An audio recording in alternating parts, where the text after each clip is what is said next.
Estoy compartiendo pantalla, por favor, me confirman.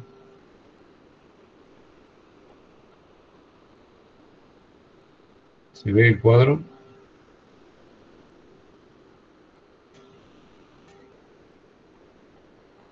Bien. Perfecto. Bueno, entonces retomemos un poco. Seguimos completando el cuadrito este que hace referencia a un resumen de las tensiones de los temas vistos hasta ahora. Habíamos visto las dos primeras reuniones, tensión y deformación axial simple, tensiones sigma, de tracción a compresión, y con su esquema y su expresión matemática, fuerza sobre área. Luego vimos corte puro, tau, tensión de corte, y la deformación correspondiente, y el cuadrito elemental con el esquema de fuerza concurrente hacia los extremos con su expresión matemática, fuerza sobre área. También con un corte puro vimos tensión de aplastamiento, tensión sigma de aplastamiento, sigma aplastamiento. A continuación, el último tema que vimos en la última clase fue torsión. Torsiones tau, torsiones de corte, con sus deformaciones angulares, sus dos ángulos y sus expresiones matemáticas. Acá ya notamos, aquí ya notamos que por primera vez la expresión matemática no es fuerza sobre área, sino una expresión matemática que depende fuertemente de la geometría de la pieza, el momento de inercia polar, que para el caso de ejes circulares macizos tiene una ley de distribución lineal, triangular. Hoy vamos a plantear el tema de la flexión pura. Flexión pura, flexión sigma. Este es el tema de hoy. La idea es poder seguir completando el cuadro para que ustedes vean la característica que tiene, que vamos viendo tensiones sigma y tau de diferente origen, de diferente ley de distribución y con expresiones matemáticas absolutamente diferentes.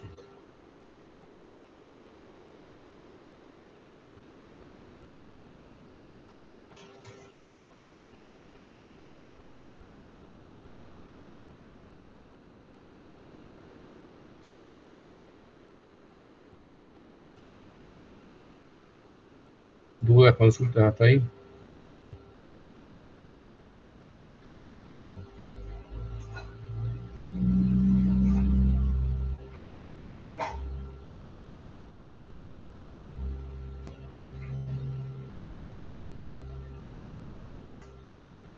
Bueno,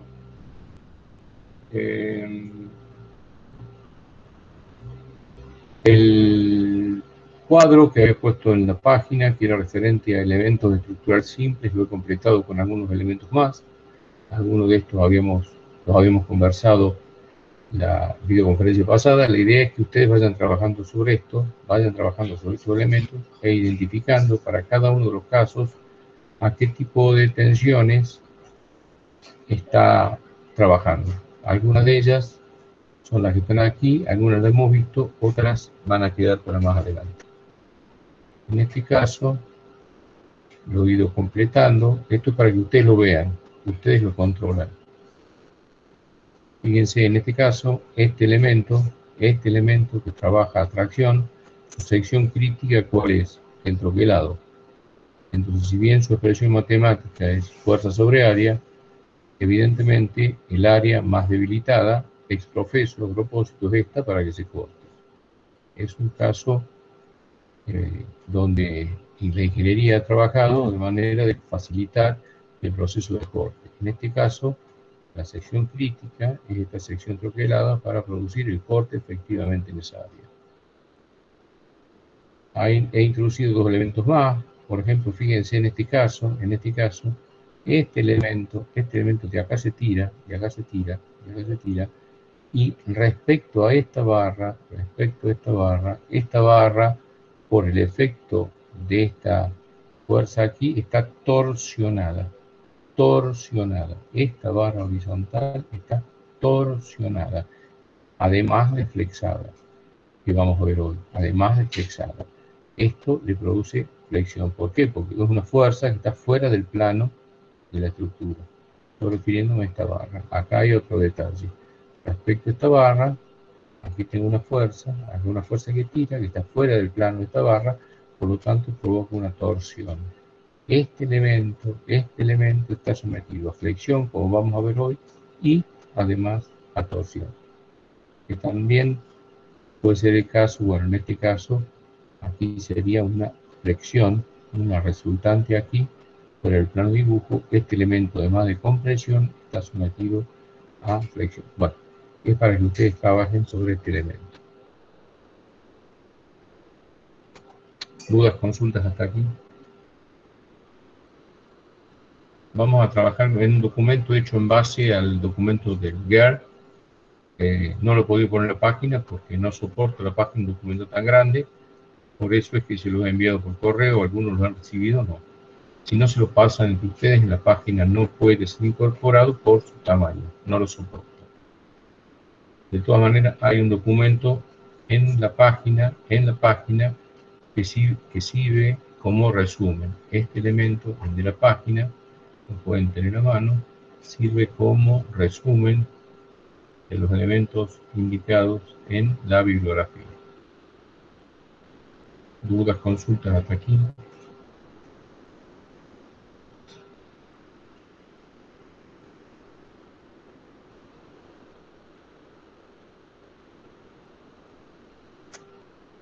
Bueno, entonces, específicamente, el tema de hoy hace referencia a la flexión pura. Entendiendo como flexión pura, la flexión es el resultado del momento flector, es el efecto que produce el momento flector. Entonces, en una estructura que está sometida únicamente a momento flector, sin normal, sin corte y sin torsión, se produce flexión pura. Obviamente esa es una situación muy particular y se da muy pocas veces. Este sería el efecto de la flexión y esta sería la flexión de forma exagerada. Este elemento ha flexado producto de este momento flector.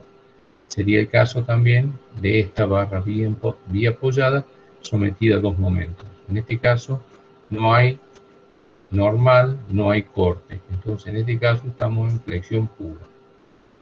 En este caso también una viga empotrada sometida a un momento en su extremo tiene como diagrama el momento flector este, sin esfuerzo de corte y sin normal. Estos serían los casos de flexión pura a los que nos vamos a referir hoy.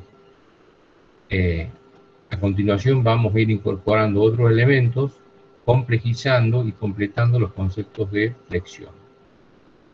Este sería un caso de flexión simple o flexión y corte, que son la mayoría de los casos que suceden, son de este tipo, donde, por ejemplo, entre estas dos cargas puntuales, este elemento biapoyado tiene un diagrama de esfuerzo de corte de este tipo, un diagrama de momento flector de este tipo. Entre este punto y este, entre cargas, no tengo corte y tengo flexión pura. Y en toda la viga, en todo elemento estructural, tengo flexión simple, flexión y corte. Nosotros por ahora vamos a estudiar este tema. Cuando lo tengamos comprendido, vamos a pasar a planteos más complejos. El primer análisis que se hace es el de la curvatura o deformación de la viga. La viga o el elemento estructural sometido a flexión, por estar sometido a flexión, se deforma. Ley de Hooke. Donde hay deformaciones hay tensiones, donde hay tensiones hay deformaciones. Bueno, un poco haciendo un análisis geométrico del elemento y estudiando exageradamente, en el dibujo está exagerada la flexión, se estudian las características de esta sección, esta flexión circular con su centro, su radio de giro y las demás características, ¿no? Y se indican las características geométricas. También es importante establecer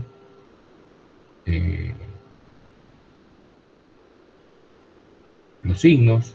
No es lo mismo que el elemento flexi hacia arriba que flexi hacia abajo.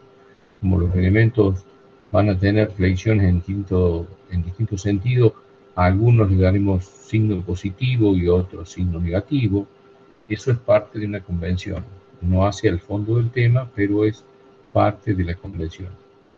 Bueno, si suponemos una parte de esa viga antes de ser sometida al par de fuerzas, esta sección permanece constante. Este cubito permanece inalterable.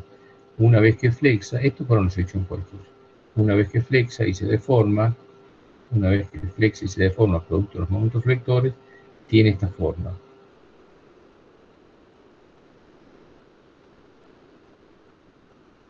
¿Se escucha bien? ¿Dudas o consultas hasta aquí? No repito, todos estos gráficos y dibujos están en la documentación que les he enviado. No hace falta que dibujen nada, no hace falta que copien nada, está en la documentación. Es un resumen del libro de la bibliografía recomendada. ¿Se escucha bien?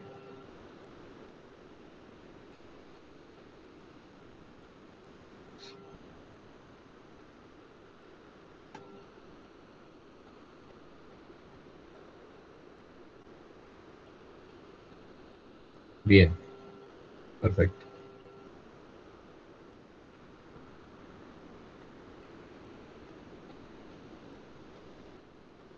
Bueno, esta deducción de la fórmula se ha hecho para una sección cualquiera. Cualquiera, en este caso trapezoidal, podría haber sido de una forma cualquiera, de manera que la expresión matemática tenga validez para cualquiera sea la sección. Bueno, entonces si observamos respecto al elemento sin deformar, este elemento aquí superior, el MP, se ha acortado. O sea, si se acortó es porque está comprimida. Entonces, por una tensión sigma de compresión, este elemento se ha cortado. Y este elemento aquí, para este caso, para esta flexión, se ha alargado. Si se ha alargado es producto de una tensión axial de tracción. O sea, que podríamos decir que este elemento se ha cortado por compresión axial y este se ha alargado por tracción axial. Y hay un punto intermedio que coincide aquí, que se llama eje neutro, que es el baricentro de la pieza, donde el elemento conserva su longitud inicial. O sea, este elemento no se ha alargado ni acortado, conserva la misma longitud. Por lo tanto, por la ley de Hooke podemos deducir que ese elemento no está sometido a tensión, porque conserva la misma longitud. Entonces, la ley de variación, se ha estudiado que la ley de variación de las tensiones es lineal desde el extremo, pasando por el centro o eje neutro hasta el otro extremo. Entonces, esta ley de variación es triangular, es máxima en los extremos y se hace nula en coincidencia con el eje neutro, que va a estar demostrado que coincide con el baricentro de la sección. Bueno, ahí están las explicaciones. En el libro obviamente está desarrollado para cada uno de los casos. Por ejemplo, acá hay un ejemplo que está en el mismo libro, donde lo que se pretende ver en esta instancia es calcular la magnitud de la deformación,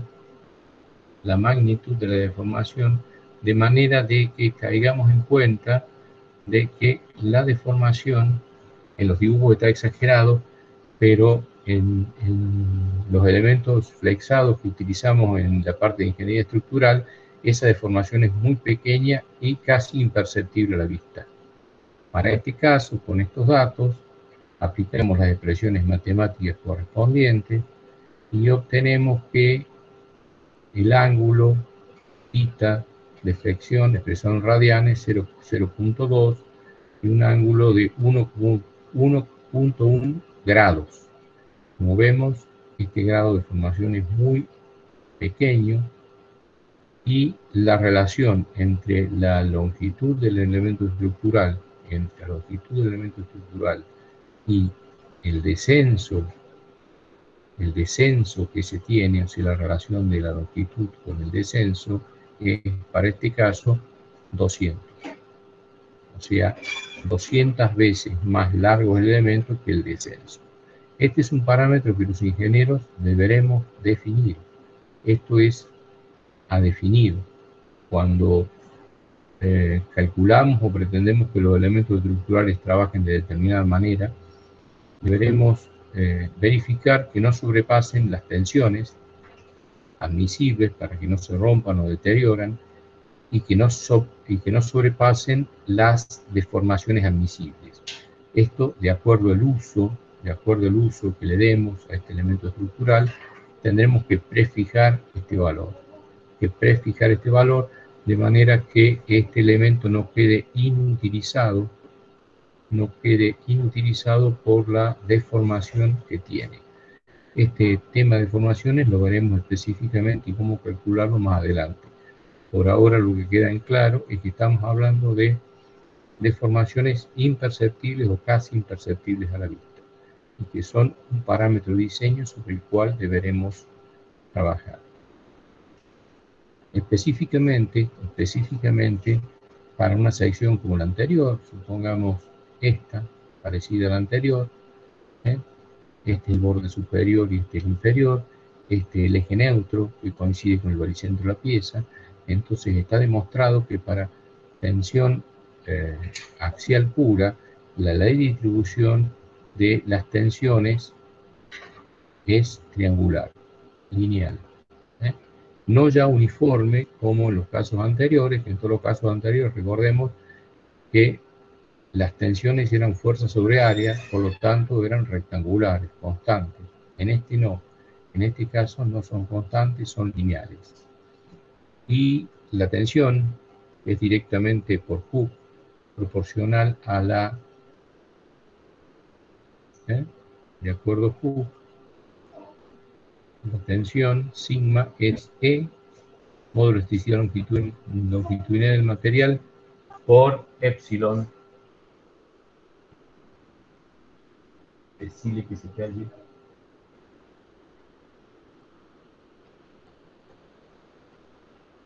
La tensión directamente proporcional a la deformación. Reemplazando las expresiones matemáticas, tenemos que sigma en la dirección X va a ser menos, esto de acuerdo a la convención de signos, E por K por I. Bueno, aquí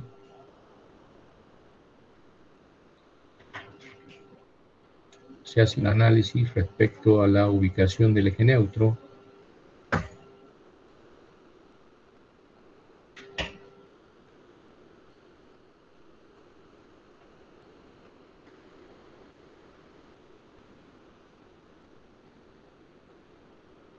Y lo que se determina es que la integral a lo largo del área por I por diferencial de A debe ser igual a 0. Esa es la propiedad geométrica de la tensión axial sigma.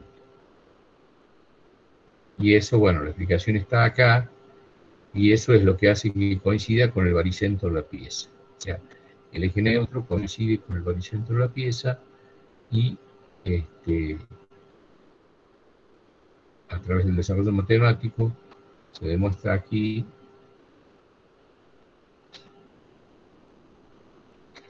que el momento es K por E por I, donde I es el momento de inercia de primer orden. Momento de inercia de primer orden. No polar. No el momento de inercia polar como veíamos en torsión, sino el momento de inercia de primer orden. Aquí está desarrollado el momento de inercia de primer orden. De manera tal que, reemplazando las expresiones matemáticas, vamos a obtener que, ahora sí, la tensión axial en la dirección del eje X va a ser igual a menos, este es un tema de convención, se trata de tracción o compresión, va a ser directamente proporcional al momento flector en el punto donde querramos calcular la tensión, inversamente proporcional al momento de inercia de segundo orden en el punto donde querramos calcular la tensión, y directamente proporcional a la distancia a la fibra respecto al eje neutro donde querramos calcular la tensión. Esto significa que van a existir infinitos valores de tensiones, tanto como valores de momento existan, como valores de momento de inercia existan, o distancia a lo que querramos calcular. En este caso, si queremos calcular la tensión aquí, debemos verificar cuál es el momento flector en esta sección, el momento de inercia en esa sección y cuál es la distancia I desde el eje neutro hasta ese punto. Si queremos calcular la tensión aquí, debemos verificar cuál es el momento flector aquí, el momento de inercia aquí y la distancia que existe entre el eje neutro y el punto a calcular en la flexión. Además deberemos diferenciar, porque tienen signos distintos, si ese valor de sigma se trata de tracción o compresión, de acuerdo a cómo se flexe el elemento estructural. Evidentemente este tiene un signo y este tiene otro signo. Entonces, si este es compresión, este será tracción, y si este es tracción, este será compresión. ¿Dudas y consultas hasta aquí?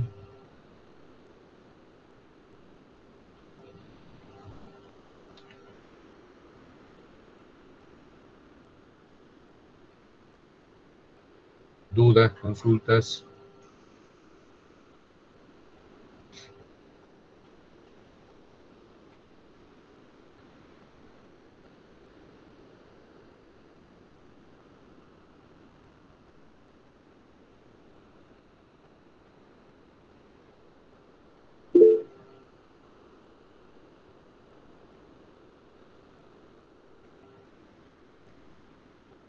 ¿Dudas, consultas hasta aquí?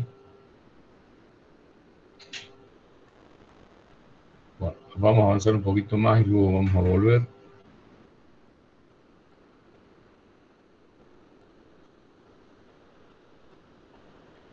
Estas tensiones son las obtenidas para materiales, obviamente, en el campo elástico.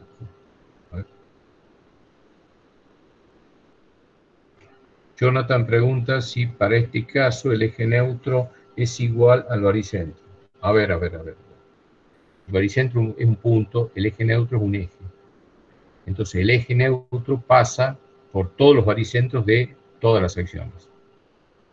En el plano, en un análisis plano, para encontrar la ubicación del eje neutro, encontramos la ubicación del baricentro. Pero a lo largo de la viga, a lo largo del elemento estructural, este sería el eje neutro. Por eso es tan importante trabajar rápida y eficazmente con baricentro, y ya van a ver que con momento de inercia. ¿Alguna otra duda, alguna otra pregunta?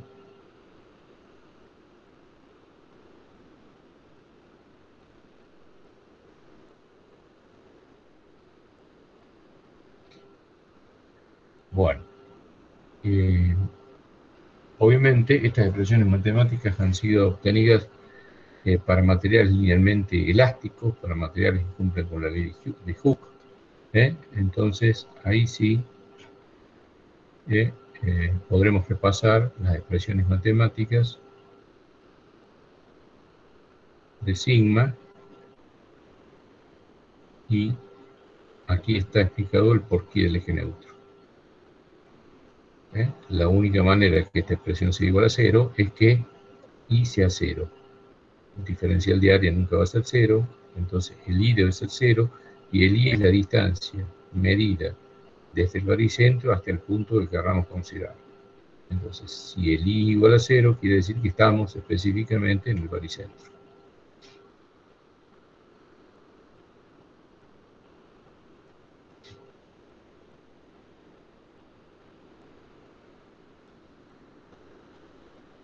Bueno, esta es la expresión matemática. Estas tensiones son de tracción o compresión de acuerdo a cómo se flexe la viga. Este es el momento flector en el punto, Este es el momento de inercia en el punto, y esta es la distancia que existe desde el eje neutro hasta el punto donde querramos calcular la tensión. Las tensiones axiales máximas en una sección transversal. Si bien podemos calcular cualquier valor de tensión, cualquier tensión intermedia en cualquier punto, para diseñar o verificar una pieza deberemos tener en cuenta que ese elemento debe soportar las máximas tensiones. Por eso es de mucho interés calcular las tensiones axiales máximas en una sección transversal cualquiera. Entonces, para este caso, vamos a tener acá una tensión de tracción o compresión de acuerdo a cómo se deforme la pieza, y aquí una tracción de compresión o tracción de acuerdo a cómo se deforme la pieza. Entonces, en nuestros casos, deberemos calcular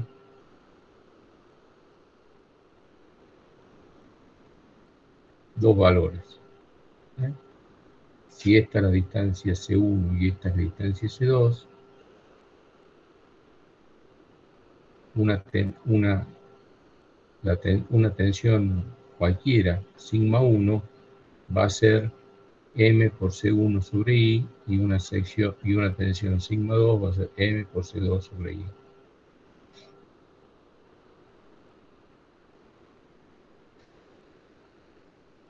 Si la sección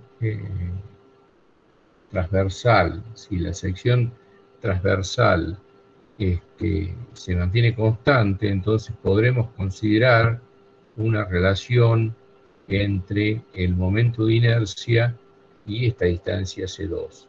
Si para este caso el término C2 lo pasamos dividiendo al segundo término,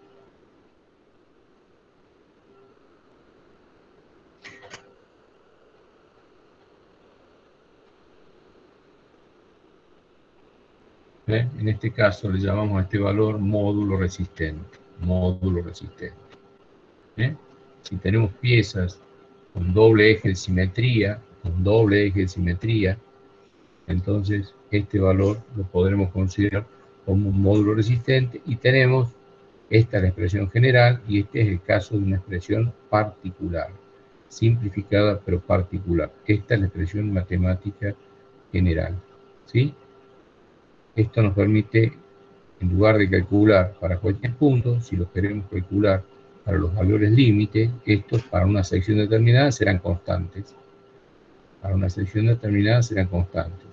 Y para el momento de inercia en esta sección, que es una constante, momento de inercia dividido C1, C2, me da el módulo resistente. Esto es bastante cómodo cuando trabajamos con tablas y lo único que queremos es calcular los valores máximos, no para cualquier valor intermedio. Esto sucede generalmente para secciones doblemente simétricas,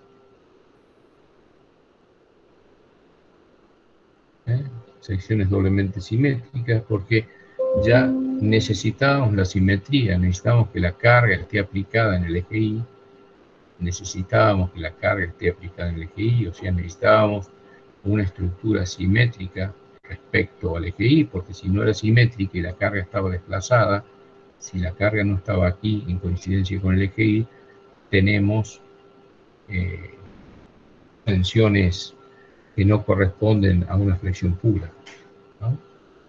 Entonces, la carga desplazada acá, y además tenemos una simetría respecto al eje, en este caso Z, y además tenemos una simetría respecto al eje Z, en estos casos doblemente simétrica, o sea, quiere decir que este valor C1 y C2 son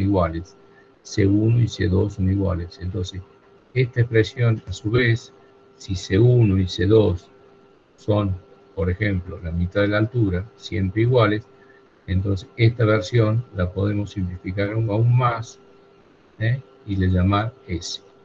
Entonces, para el caso de secciones doblemente simétricas, la expresión matemática se puede reducir a M sobre el módulo elástico. Por ejemplo, para este caso, que para el caso de una sección rectangular, de este tipo, BH, el momento de inercia de segundo grado es BH cubo sobre 12, propiedad geométrica de la sección rectangular. Si lo dividimos en C, que en este caso, para el perfil rectangular es H sobre 2, en este caso para el perfil rectangular es S sobre 2, entonces el S va a ser el I dividido H sobre 2, y me queda que el S para una sección rectangular es BH cuadrado sobre 6. Entonces en muchas tablas, para secciones doblemente geométricas, podemos directamente encontrar el módulo existente. También puede ser el caso de una sección circular maciza o circular hueca, o un perfil doble T, cualquiera que cumpla con la función de ser doblemente simétrico. Bueno, dudas, consultas hasta aquí.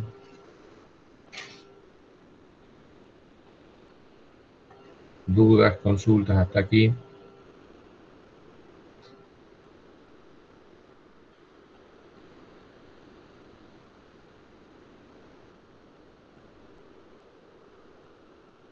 ¿Se escucha bien? ¿Se escucha bien? Por favor, alguno con micrófono que me confirme. Sí, profe, se escucha bien. Perdón, no escuché. Se escucha bien, profe. Bien. Dudas y consultas de aquí. Recuerden que estamos en flexión pura. Flexión pura. La flexión es el fenómeno de resistencia de materiales más común y más poderoso. Vamos a trabajar, y se trabaja muchísimo con flexión. Vamos a abordar el tema desde lo más simple hasta lo más complejo. Hay muchos tipos de flexiones. Estamos acercándonos al concepto de flexión a través del concepto más simple, que es el de la flexión pura. En este documento que está en la página de flexión, hay un pequeño resumen referido a la nomenclatura que se utiliza. Fíjense después a qué se llama flexión pura, a qué se llama flexión simple y a qué se llama flexión compuesta. Nosotros estamos acá, flexión pura.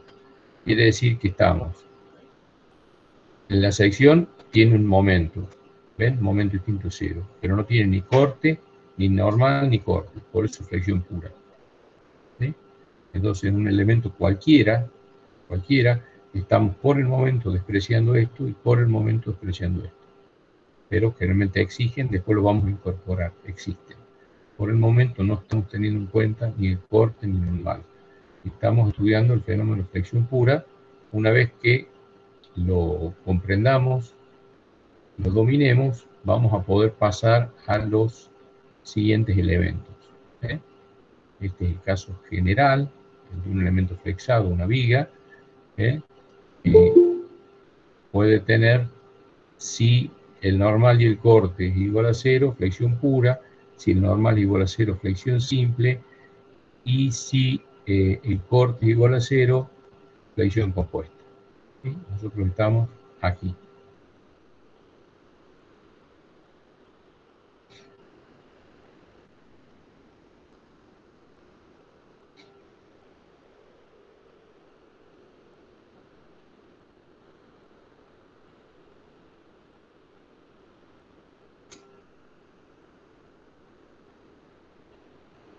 Bueno, continuamos entonces. Entonces, veamos un pequeño ejemplo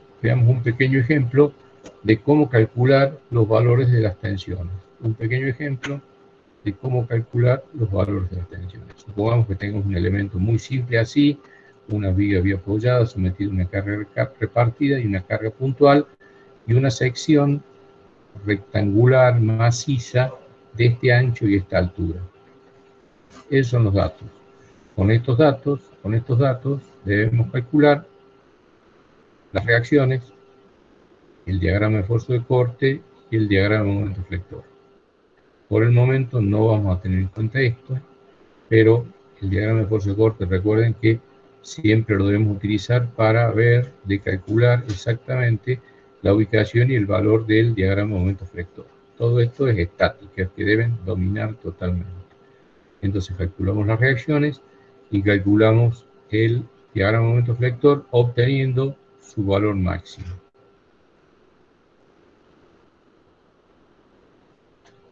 Entonces, el valor del momento flector máximo, en este caso correspondiente a ese punto. Como se trata de una sección rectangular que tiene doble simetría, simetría respecto al eje Y y simetría respecto al eje X, entonces vamos a calcular su módulo resistente, como vimos recién, aquí, el módulo resistente. Entonces reemplazamos por la geometría de la pieza, calculando su módulo resistente,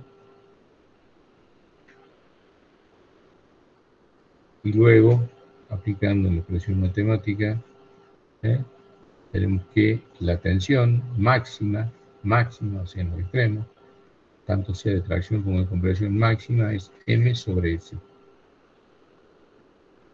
Entonces, en este caso,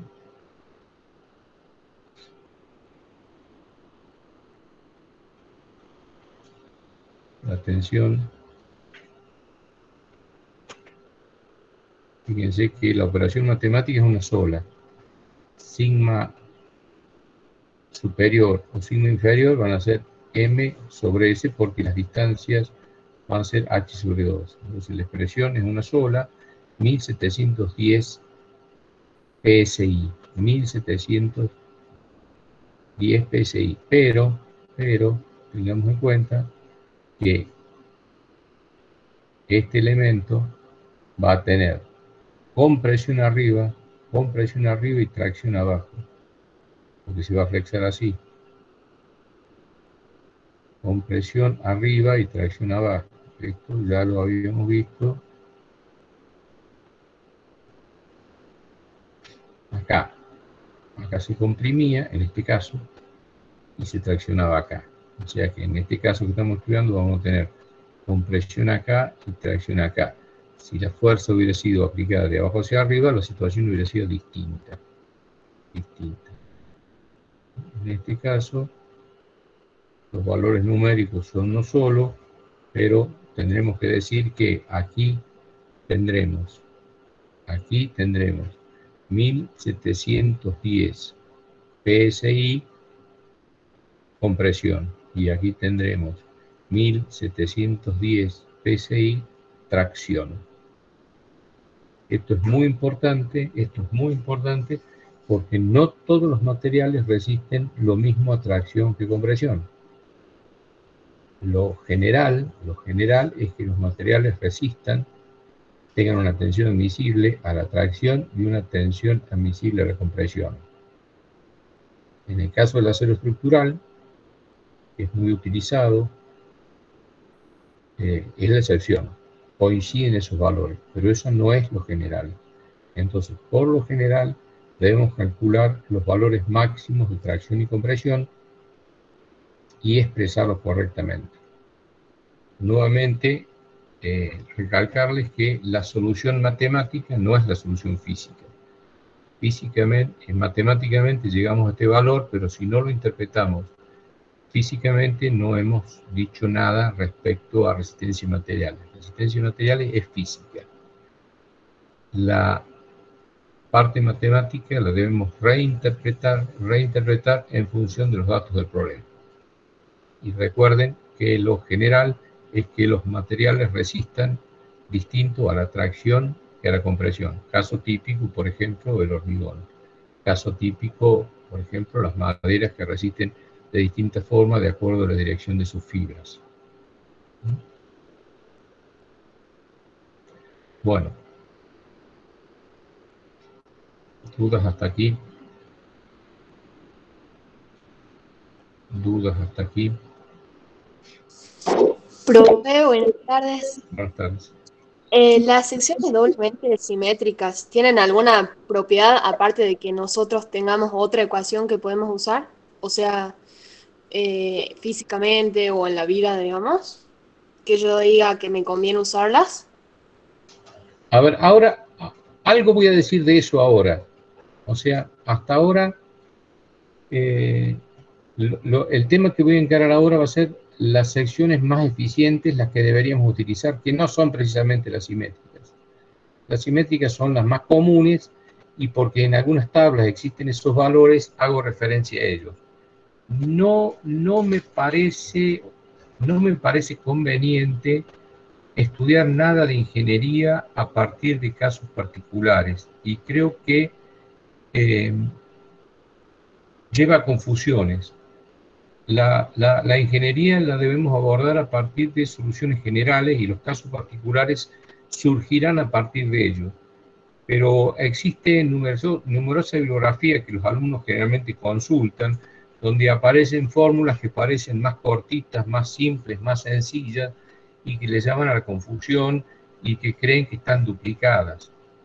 Y yo los invito a que en todos los casos apliquemos la única expresión general. Los casos particulares surgirán de la geometría particular de cada caso.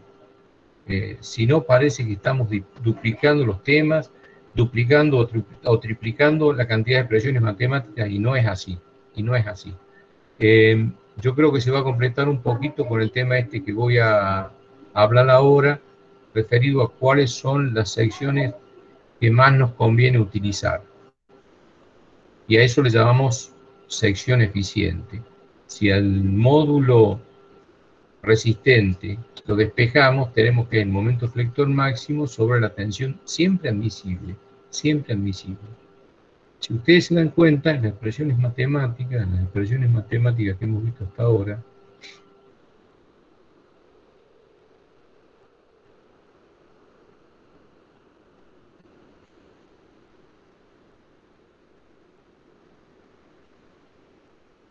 la tensión, o sea, lo que resiste el material, es directamente proporcional al momento flector e inversamente proporcional al momento de inercia.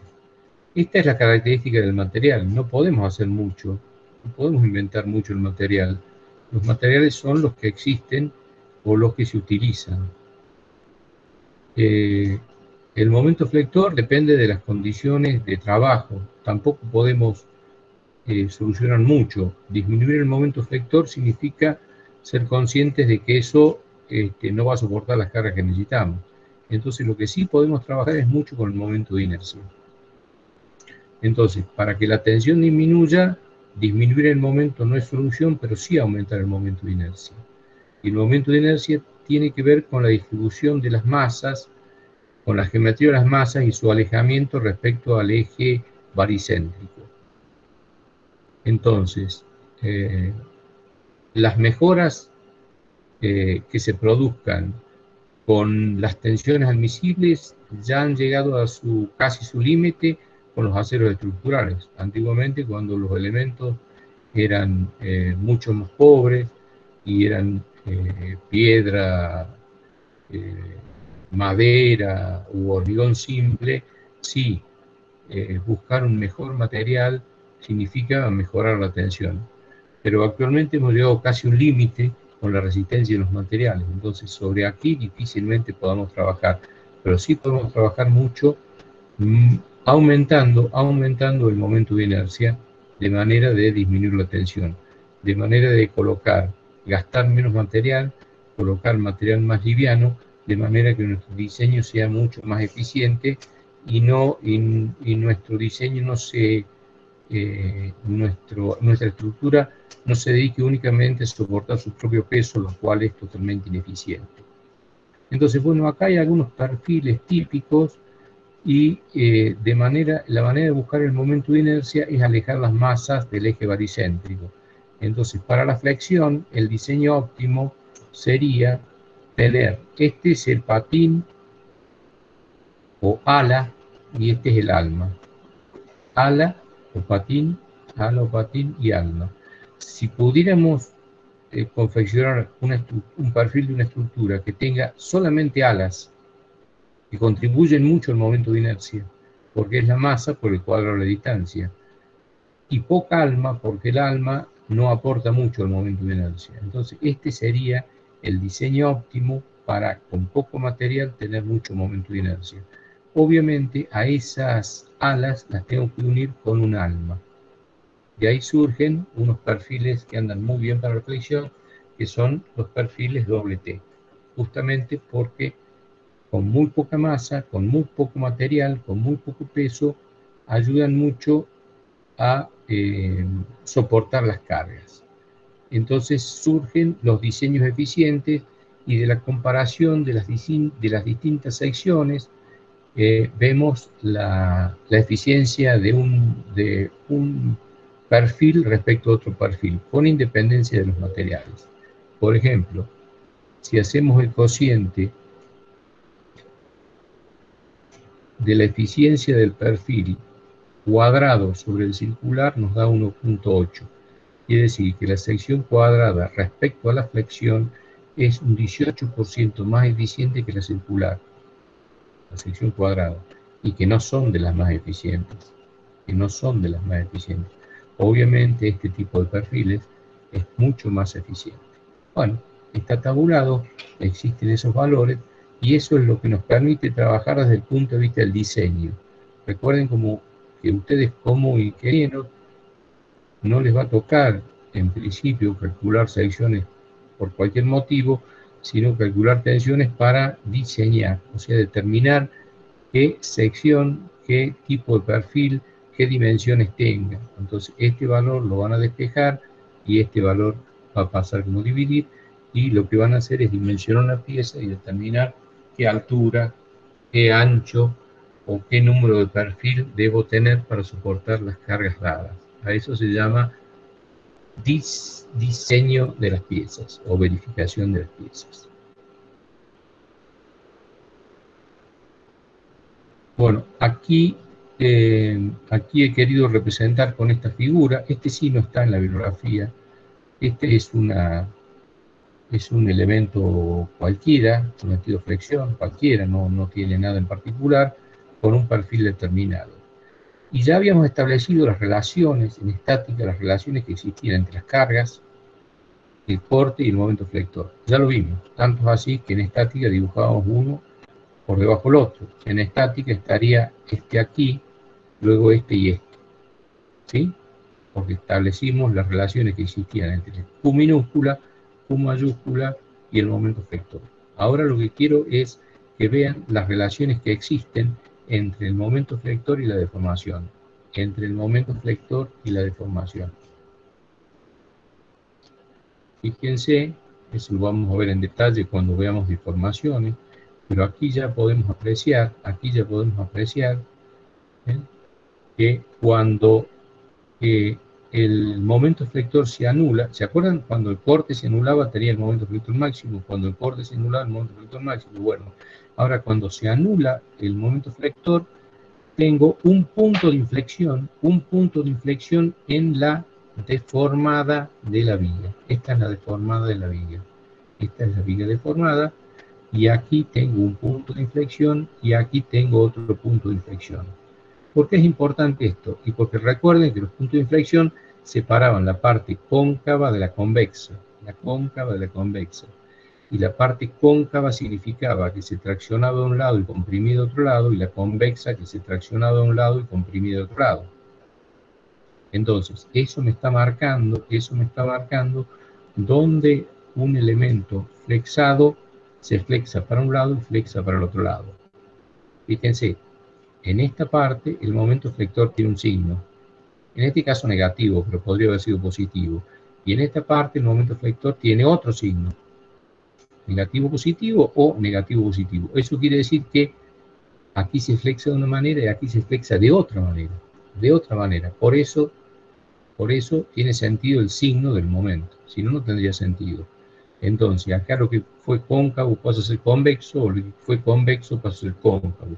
Por lo tanto, si aquí la compresión estaba arriba y la tracción abajo, acá pasa a ser al revés. La tracción abajo y la compresión arriba. ¿De acuerdo? Esto en cuanto a deformación lo vamos a ver en detalle más adelante, pero esta es la explicación del porqué de los momentos y por qué en estos puntos y por qué en estos puntos cambia la curvatura. Obviamente aquí a la izquierda tengo un momento positivo y acá a la derecha un momento negativo. Quiere decir que evidentemente el cambio del signo de un momento provoca un cambio del sentido del giro.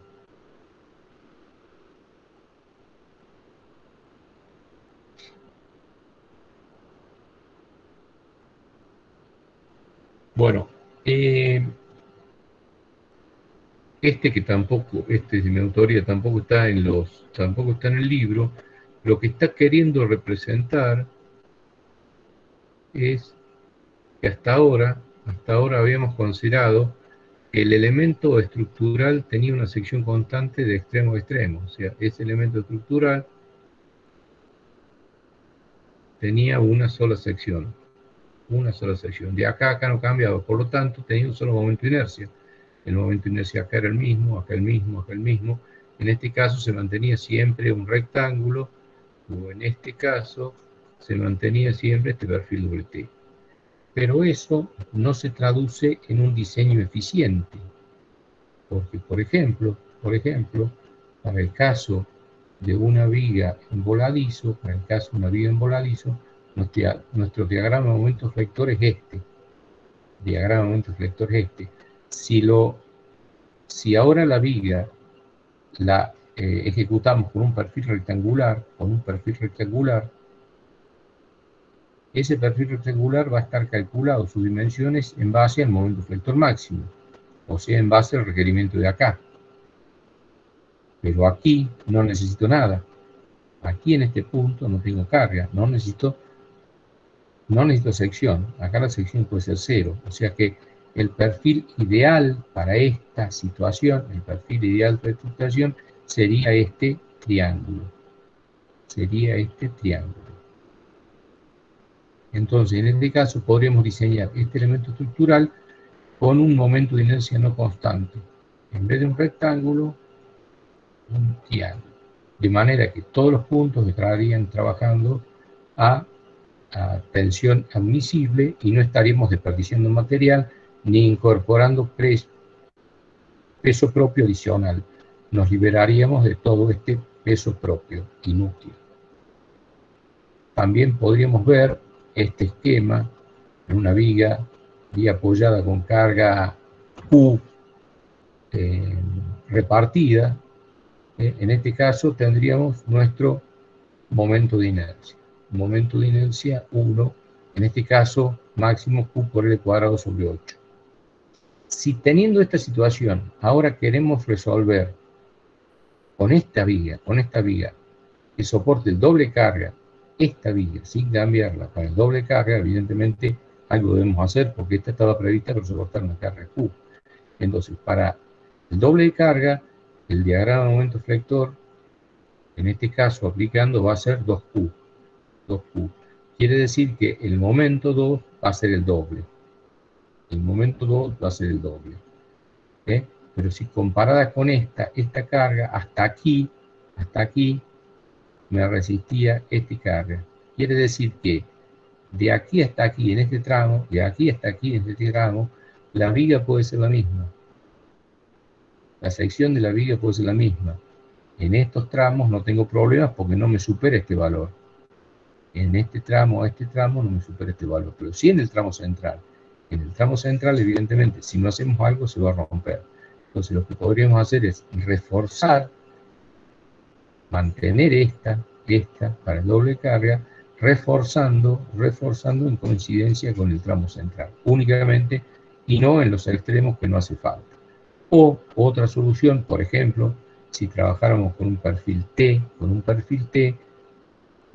aumentar el momento de inercia en la parte central con una platabanda, calculando un nuevo momento de inercia con Steiner, de manera de ver cuánto debemos soldar una planchula acá, de manera de que me aparezca en este tramo central únicamente un momento flector doble y de manera tal de tener conformada un elemento a flexión con un momento de inercia no constante, de manera de no desperdiciar material. Esto ya lo habíamos visto, en el caso este de las columnas, lo vimos aplicado en tensión axial a la compresión, ¿se acuerdan? En este elemento, si además está sometido a una carga horizontal, esto va a generar flexión. Entonces, contra más alejada se encuentre el momento, más va a requerir de sección. Entonces, en lugar de hacer una columna ancha de punta a punta, podemos hacer una columna escalonada, o si fuera una columna de hormigón, el hormigón lo colamos, lo podemos fabricar directamente de esa manera, y una sección que va aumentando en función de la base, y no desperdiciar material acá. De última, este es el esquema estructural que funciona, por ejemplo, para un árbol. La naturaleza es sabia en ese sentido y solo aplica la cantidad de material necesario para la sección que lo requiere. Entonces, todas estas soluciones son más ingenieriles, dependen del diseño y requieren un momento de inercia no constante. Un momento de inercia constante aumentaría el peso, la cantidad de material, el costo. Imagínense, para estructuras que se repiten miles y miles y miles de veces, el desperdicio que es, o para elementos estructurales que necesitan ser livianos, por ejemplo, para la industria aeronáutica, o para la industria de la motonáutica, o para bicicletas de carrera. Entonces colocar material de más no tiene ningún sentido. En ese caso trabajamos con elementos estructurales con momento de inercia no constante. Bueno, dudas y preguntas hasta aquí. Dudas o preguntas hasta aquí.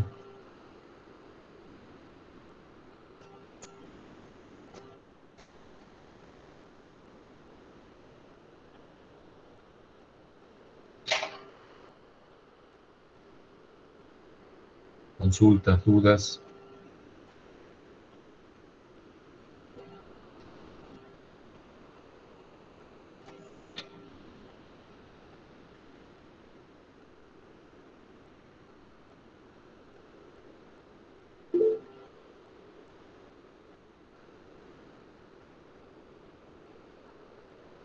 Si podría explicar lo de la... a ver. Lo de la T. Título de la T.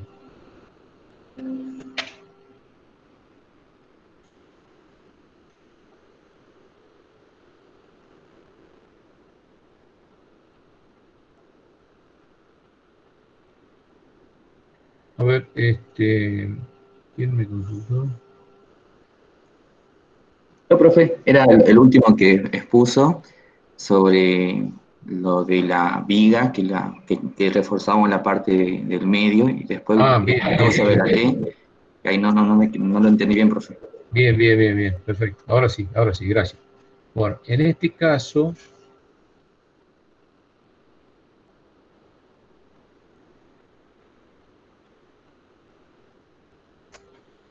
bien. Entonces, aquí estamos de acuerdo que el problema que tenemos, estamos queriendo conservar un elemento, una viga, que fue proyectada para calcular una carga Q, y ahora necesito aplicarle una carga 2Q. En principio el problema no tiene solución, porque este elemento fue diseñado para calcular una carga Q. Pero si hacemos un análisis más pormenorizado, y en esto yo les recomiendo que revisen la bibliografía. Es difícil encontrar esta bibliografía, generalmente no está, o está en capítulos donde hay son muy largos, ¿no? Entonces este tema, por favor, ténganlo en cuenta y analícenlo, porque no suele estar tratado de manera fácil la bibliografía. Entonces lo que queremos es conservar la viga y aplicar el doble carga. Si nos fijamos, cuando dimensionamos lo dimensionamos con este valor. Lo dimensionamos con ese valor. O sea, con ese valor. O sea que el elemento estructural desde el apoyo hasta aquí no supera el momento, por lo tanto la sección va a andar bien. Lo mismo que de aquí a aquí.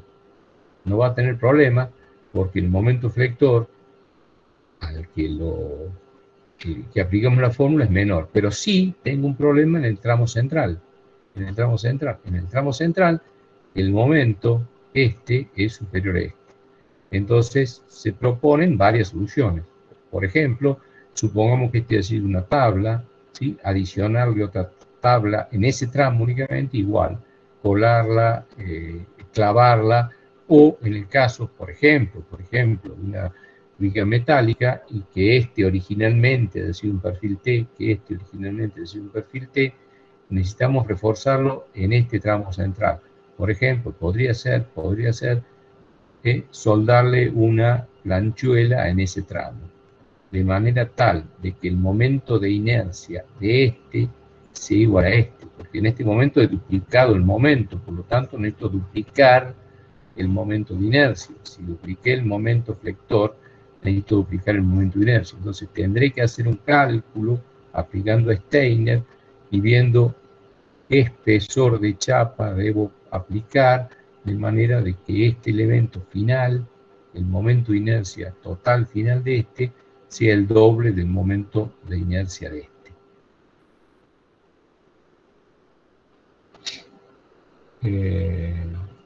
¿Se entendió, Adrián? Sí, profe, muchas gracias. Bueno, el tema en resistencia de materiales, y por eso es un poquito más complejo, porque hay que tomar decisiones, hay que tomar determinaciones. Entonces, no es que uno tiene que esperar y decir, bueno, a ver qué tengo que multiplicar, qué tengo que dividir, no.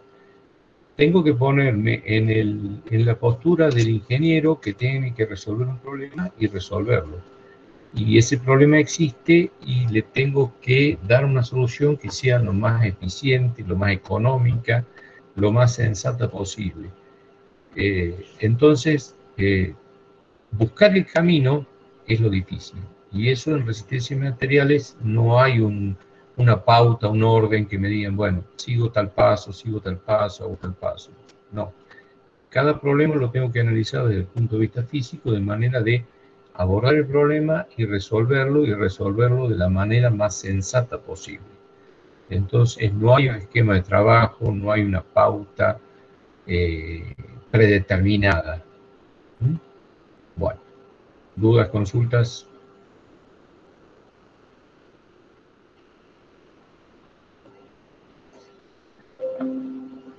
Aquí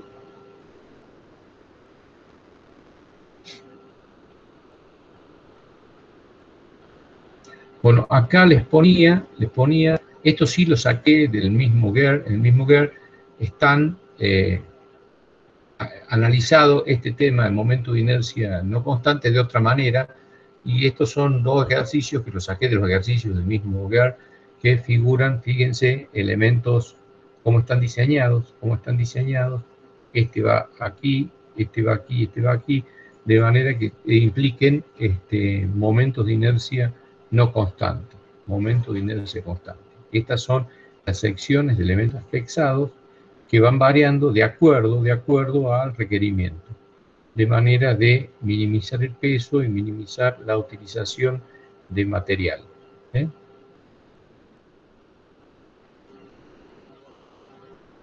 Bueno, el otro tema que tampoco está bien en la bibliografía, o está muy confusa, o está en muchos capítulos, es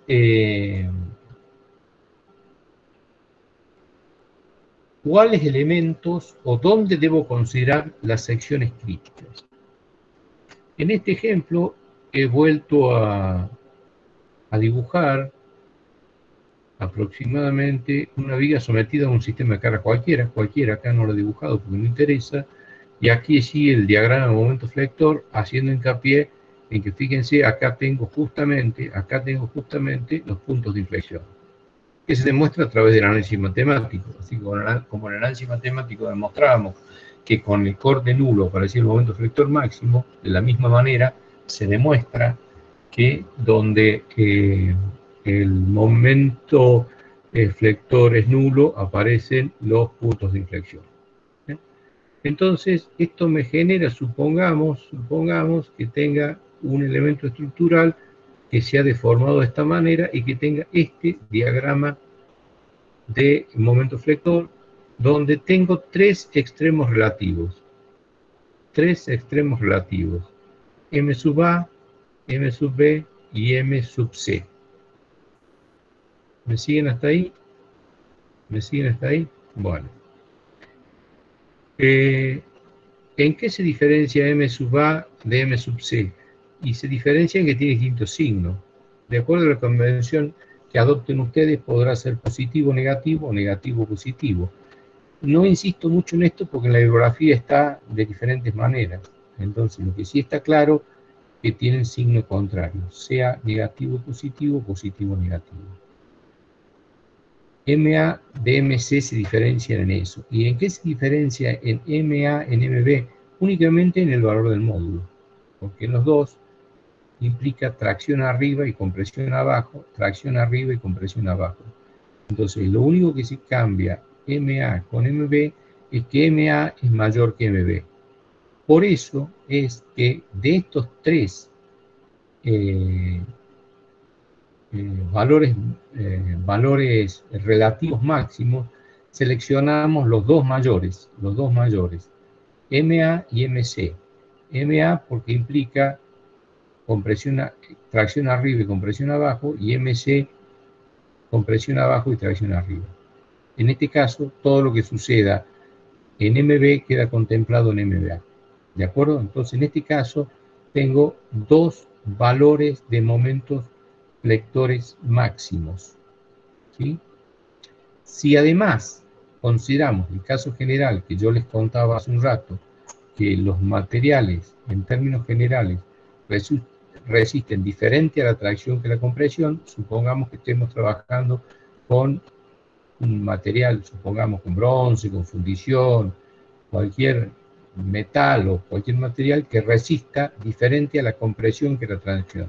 Estos son los valores admisibles. Recuerden que estos valores admisibles los determinan ustedes, no son los de tablas. Los de tablas son los de proporcionalidad o fluencia. Estos son los valores de proporcionalidad fluencia dividido el coeficiente de seguridad que lo tienen que determinar ustedes. Entonces, supongamos un material que trabaja diferente a la tracción que la compresión. Y supongamos el caso más general posible, que ese perfil no es simétrico respecto al eje X. No es simétrico, o sea, no cumple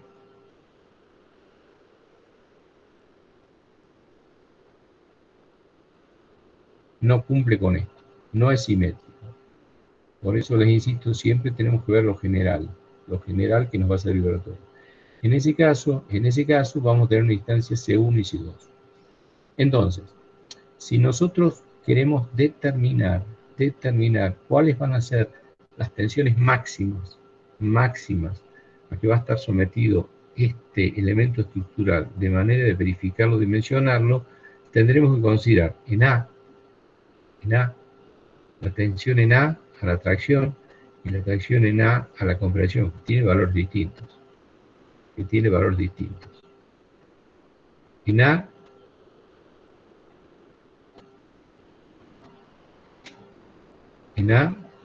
tendremos que hacer referencia a la distancia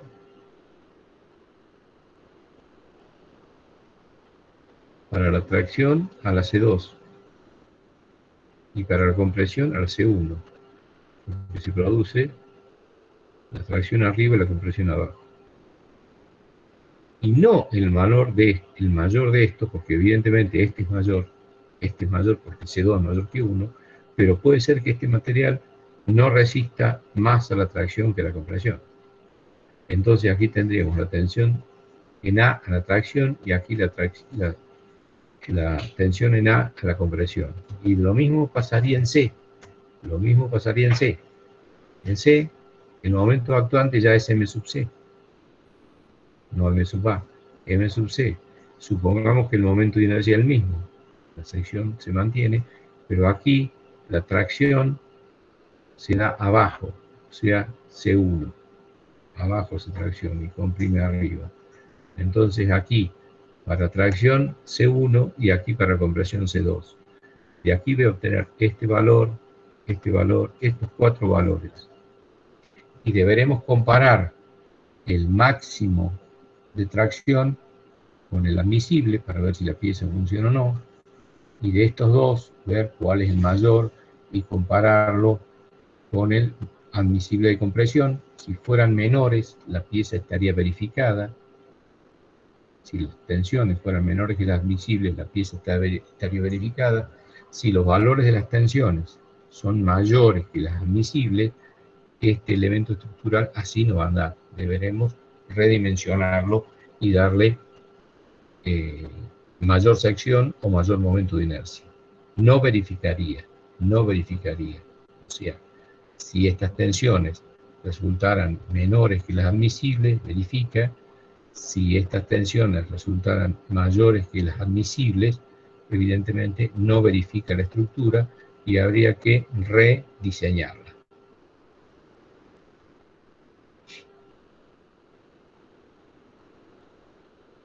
Bueno, ese es un poquito, ese también lo elaboré yo porque en la bibliografía no está así simplificado y estaríamos indicando con eso el caso más general posible, que nos vamos a encontrar nosotros en la flexión, donde tenemos un elemento de flexión con varios momentos relativos, momentos máximos relativos, tensiones admisibles distinto del material, si un material genérico cualquiera, y una sección genérica cualquiera no simétrica. Esto nos daría una serie de combinaciones y tendríamos que buscar la combinación óptima para este material. Bueno, dudas y consultas hasta aquí.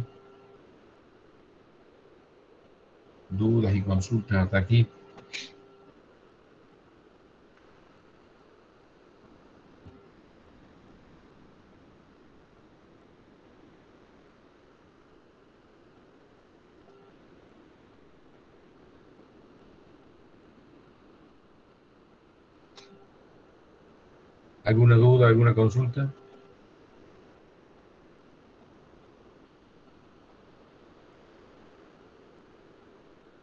¿Alguna duda, alguna consulta?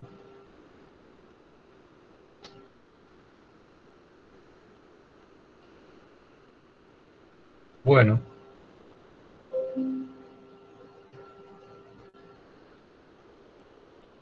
Si volvemos al documento observaríamos que ya hemos tratado todos los elementos para la flexión pura. Si además de flexión pura aparece normal,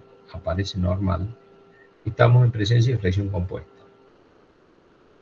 Entonces, este momento me va a provocar una tensión sigma provocada por el momento. Y este normal me va a provocar una tensión sigma. Sigma y sigma. Por eso lo hemos agrupado. Porque las dos generan tensiones sigmas.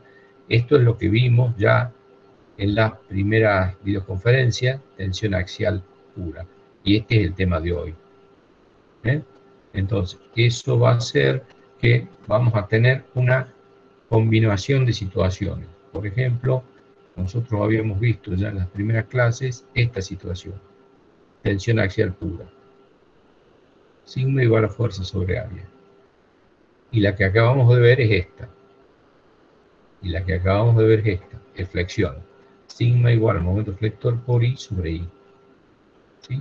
Si tuviéramos una combinación de estas dos, por ejemplo, si tuviéramos acá una fuerza oblicua, no una fuerza axial, sino oblicua, que podríamos descomponerla en esta y en esta, esta la reemplazamos, la descomponemos en esta, tenemos este caso más este caso.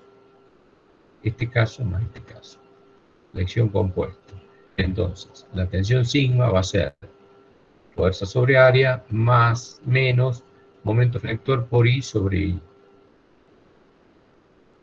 Y en este caso es compresión, le puse positivo, que si fuera es compresión, tendría que haber sido negativo si fuera tracción positivo. Entonces, aquí va más menos.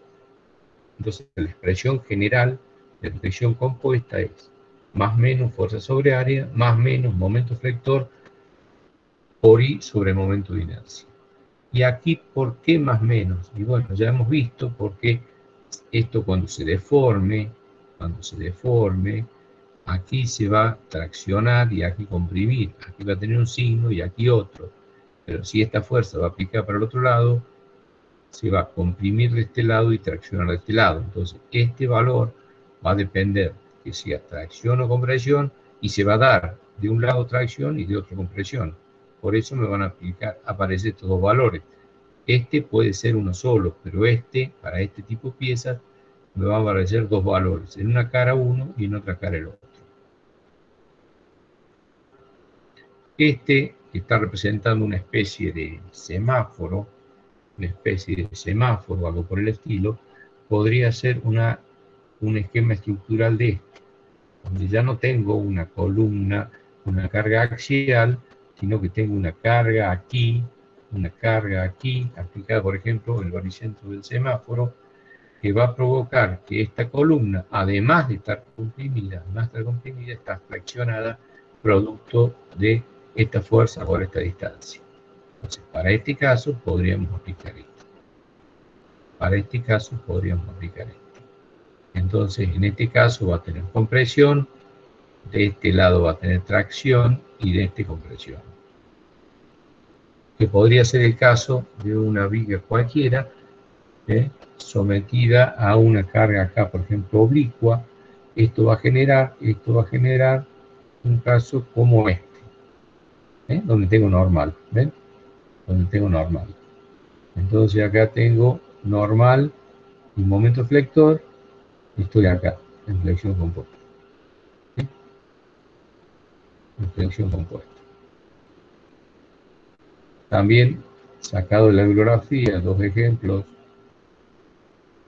Aquí otros dos ejemplos parecidos a estos, sacados de ejercicio de bibliografía, donde acá tengo flexión compuesta. Si acá la carga no hubiera tenido esta lámpara y la carga hubiera estado acá, hubiera sido tensión axial.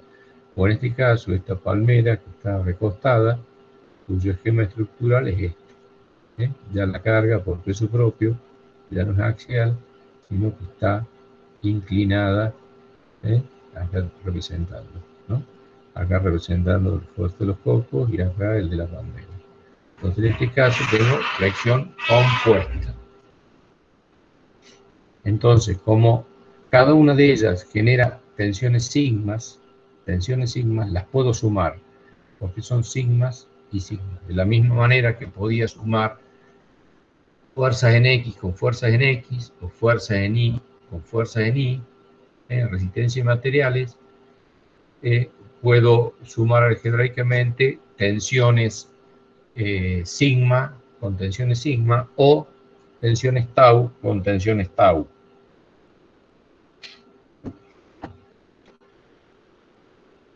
¿Dudas, consultas hasta aquí?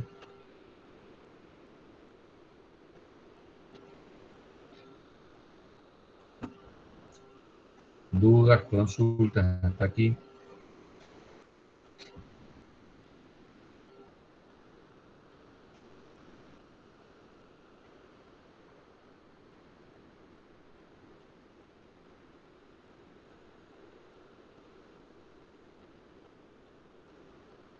¿Alguno con micrófono, por favor, que me dé en retorno? ¿Se escucha bien? Bueno, gracias, Brenda. Sí se escucha, profe. Bueno, dudas, consultas. A ver, tengan en cuenta que estamos encarando la asignatura desde la parte más sencilla a la parte más compleja, de lo particular a lo general. Eso significa que en cualquier punto tenemos que integrar los conocimientos vistos hacia atrás. Entonces, ya vimos flexión e incorporamos tensión axial. Todos los conceptos anteriores ya tienen que quedar incorporados. Por ejemplo, en en los prácticos de torsión, habíamos visto la tensión tau de torsión. Pero si tengo un eje transmisor de potencia de una embarcación cualquiera, y ese eje está apoyado, ese eje también va a estar flexado.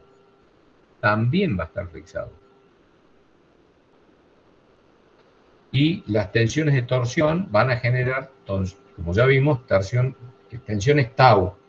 Y las de flexión van a generar tensiones sigma. Esas por el momento no las podemos sumar, pero todo elemento que está apoyado de alguna manera, va a generar una superposición de tensiones que la debemos tener en cuenta. Les vuelvo a repetir el ejemplo que di aquí, ¿sí?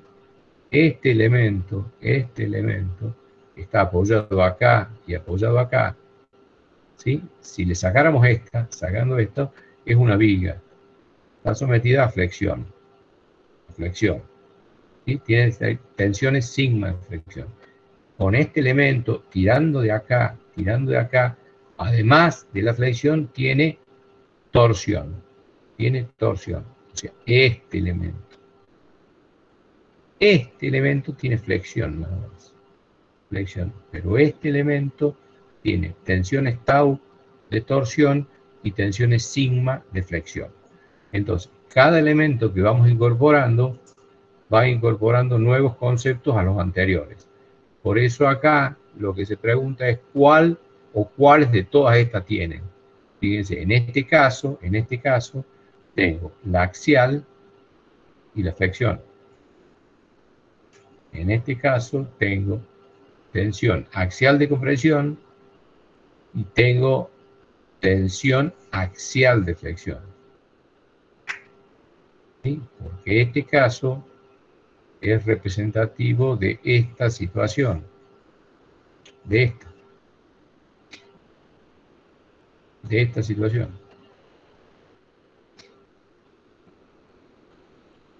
Bueno, acá vemos un pequeño ejemplito de cálculo,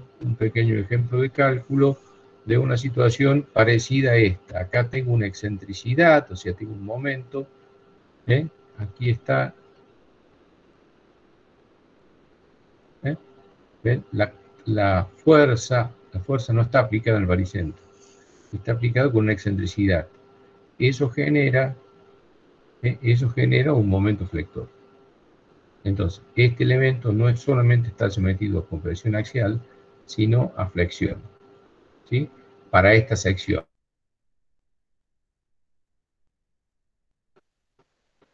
Bueno, las expresiones matemáticas son estas, están aquí.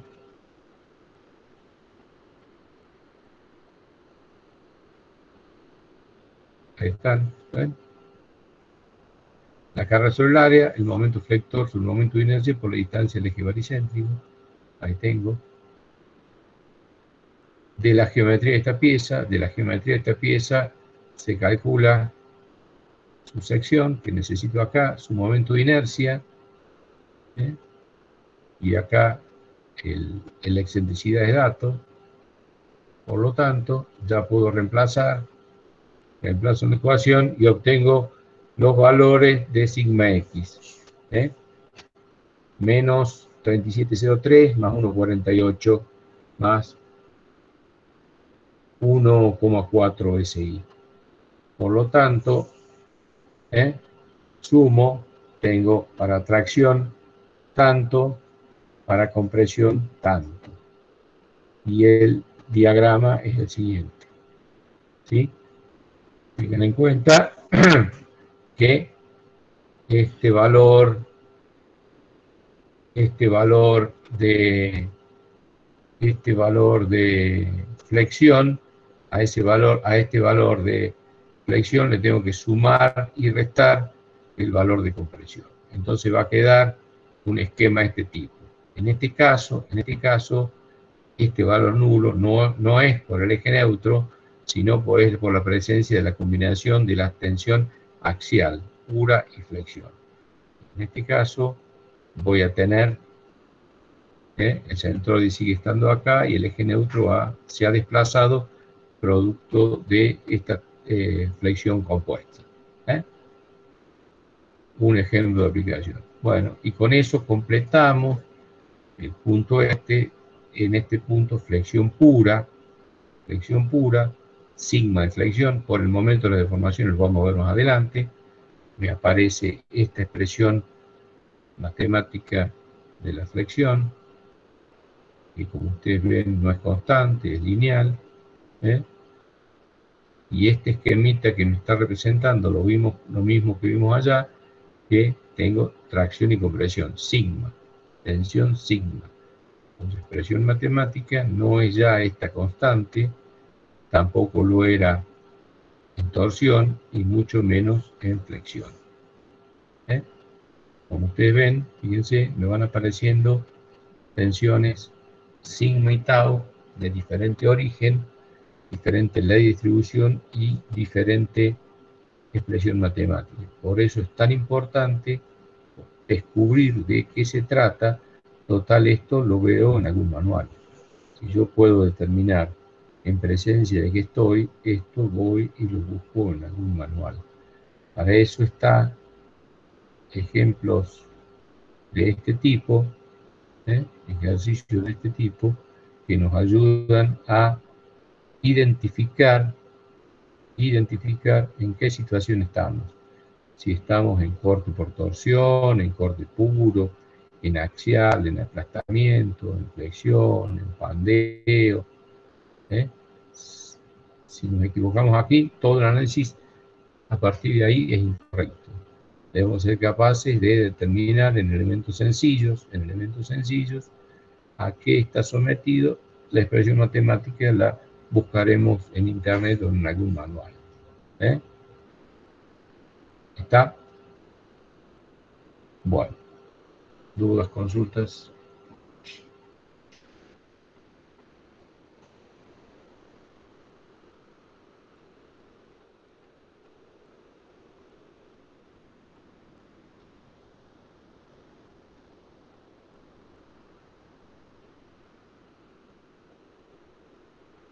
¿Dudas, consultas? Bueno, si no hay más dudas, más consultas, nos desconectamos. Vamos a seguir profundizando en el tema de flexión.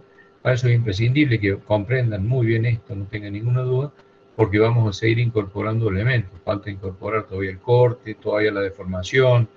El tema de flexión es el tema más complejo, más rico y más necesario de la resistencia de materiales. La flexión aparece por todos lados, así que necesariamente, si bien es un poco complejo, es casi el sumum de la resistencia de materiales. ¿Sí?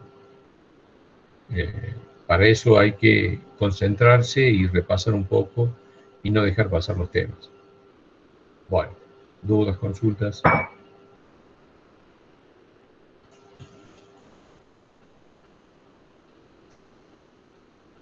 Si no hay ninguna duda, ninguna consulta, nos conectamos. ¿Entendió?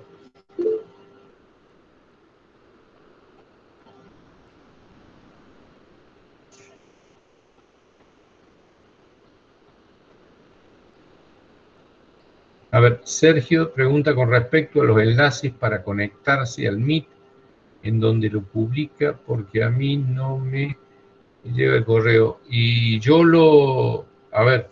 yo tomo los correos oficiales con los cuales ustedes se inscribieron en sección alumnos.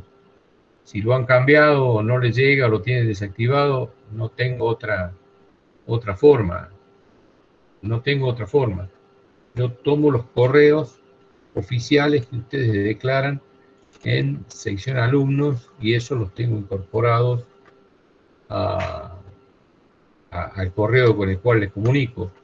Y la otra es que los termino comunicando por la página, pero lo hago 2 veces, no tiene sentido. O sea, ustedes tienen que revisar si no reciben en el correo, que genera el cronograma de Google, en el de la página, el de Lujo Virtual.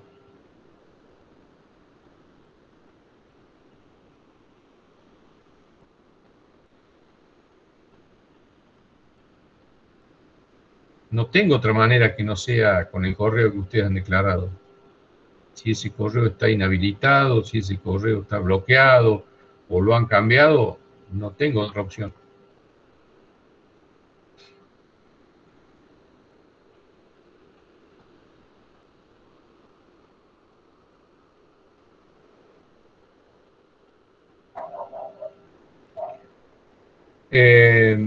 A veces puede ser que se trate de incompatibilidades del mismo sistema o del UNJU virtual. Han trabajado con el UNJU virtual el fin de semana y me parece que algo ha quedado desconfigurado.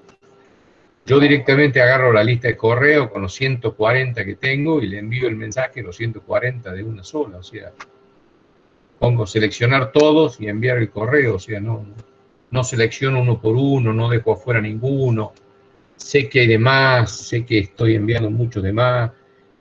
Hay gente que hasta los rechaza. Hay algunos compañeros de ustedes que tengo rechazo la invitación al Meet. Bueno, ¿qué va a hacer? Pero, bueno, traten de estar atentos. Yo trataré de publicarlo el mismo día, pero con anticipación. El Google Meet, en el calendario del Google Meet, ya lo envía con anticipación. No sé si me están hablando gente que se matriculó en el aula, porque al matricularse usted en el aula se matricularon con el correo y yo a ese correo le envío directamente. Ya tiene que ser un problema específico del correo. Yo selecciono a todos y le envío a todos. Envío 140 notificaciones y hoy hay 30, así que bueno, si no hay más dudas, más consultas, nos desconectamos.